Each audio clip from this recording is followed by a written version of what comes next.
In a game like Pokemon Unite, a player might try to bait their opponent by pretending to be vulnerable or exposed in order to lure them into making a mistake or taking an unnecessary risk.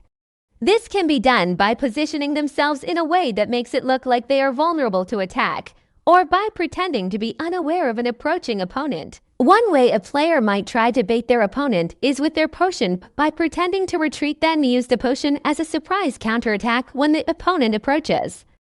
It's important to note that baiting can be a risky tactic, as it relies on the opponent falling for the bait and making a mistake. Players should be careful not to rely too heavily on baiting and should always have backup plans in case their bait is unsuccessful. One of these backup plans is to equip a potion as your battle item. Yes, there is definitely a stigma when using a potion, but you have to be confident in the strategy. In Pokemon Unite, timing the use of a potion correctly can be important when trying to bait opponents because it can affect the way they perceive your character's current state. For example, if you wait until the last minute to use a potion, it might make your opponent think that you are really in trouble and cause them to take unnecessary risks to try to finish you off.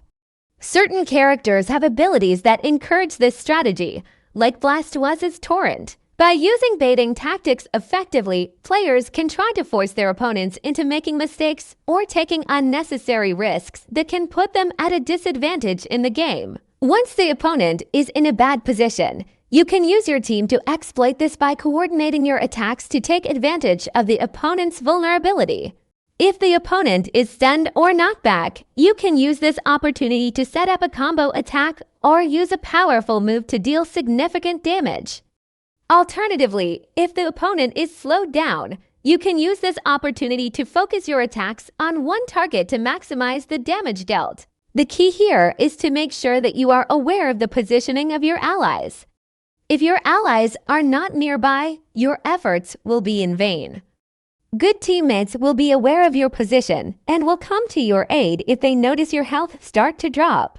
Ultimately, the best way to exploit an opponent's bad positioning will depend on the specific circumstances of the game and the strengths and weaknesses of your team.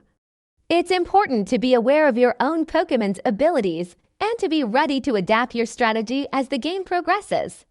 Good luck out there, trainers. Elite Bro, signing off.